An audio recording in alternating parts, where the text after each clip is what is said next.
VSCC 24 news, सच के आगे कोई नहीं।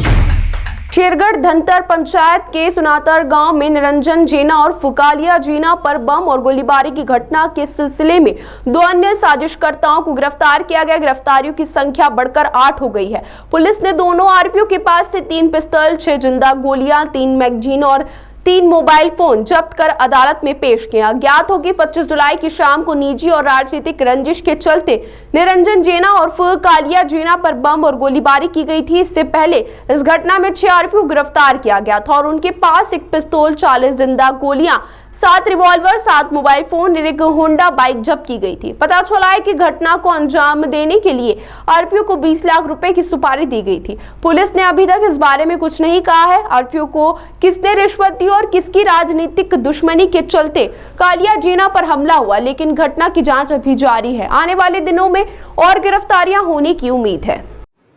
गत जुलाई 25 तारीख सन्धार किसी दुर्बृत्त मरणांतक आक्रमण करते धनंतर गाँव कालिया और निरंजन जना फायरिंग करते बमाणिंग करते बची ये केस आम गत 1 तारीख दिन अगस्त 1 तारीख दिन 6 जन आसामी अरेस्ट करते 6टी बंधुक 51 गुड़ी अन्य जिन जबत होता।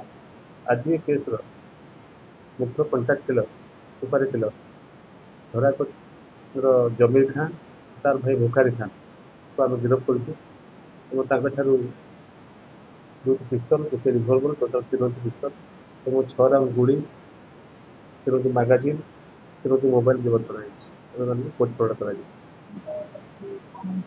तदन चली से जन तदन चली परिप्रेक्षी में तदन कर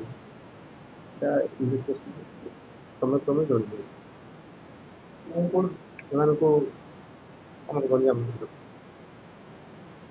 टीम तो समस्त टीम निकट अच्छी समस्त पाटपुरा सरगुड़ा हाँ जमीर खान हाँ रिसेंटली मैं आपको ठीक रहा रिसेंट पास 17 तारीख दिन 16 जुलाई धराक आप जानते गोटे बम 6टा बम डिस्पोजल कर 3टा लोकल पुलिस चेक करता भुवनेश्वर टीम डिस्पोजल कर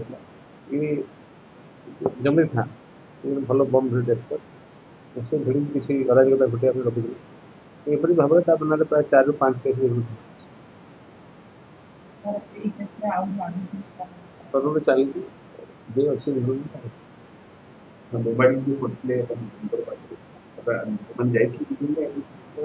प्रिंसिपल आसला मुख्य कंट्राक्ट किलर